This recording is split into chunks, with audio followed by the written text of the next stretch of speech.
Once in the land now known as Media, there was a population of animals and species of all varieties. Many were blessed with incredible powers. They were ruled under a queen, a powerful mage by the name of Satisfaction, who reigned over the entire region with a pure heart. The queen was known for her shimmering violet magic, which extended power beyond the scope of any of her exemplars, and was renowned for the blanket of protection cast over the sky.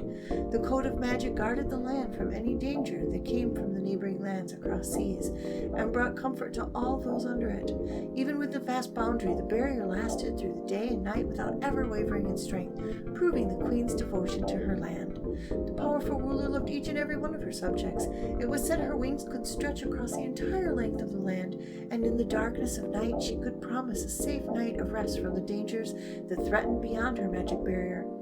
The embers from her wingtips cast as safe dreams for those who slept, bringing harmony and peace to those of the land.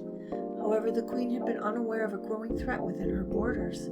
She had been unprepared when her subjects, those without the same powers as her exemplars, turned on her.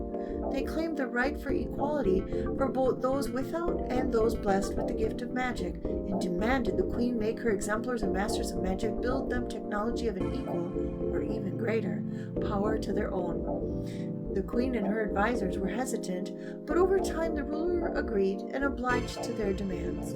Structures of protection, as well as a large city, were built exclusively as shelters for non-mages to escape from the overwhelming energies of the exemplars, and the protests ceased. Unfortunately, this separation unknowingly caused the queen to remain ignorant of their upgrades to the technology she helped create. These subjects, led by a cheetah named Control, used the power of the mages created for them against the queen, starting a war between technology and magic that carried on for generations.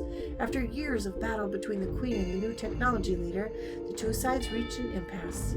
Control proposed a battle between he and the queen alone to determine who would continue ruling the land, and sent the proposition to the mages' boundaries. Many of the queen's subjects refused to carry this proposal to the queen, believing the technology leader to have malicious intent orchestrated against their queen.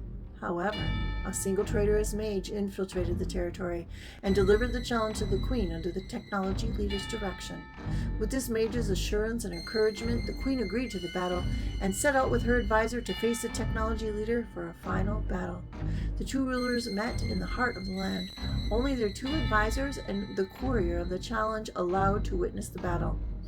Neither hesitated to start.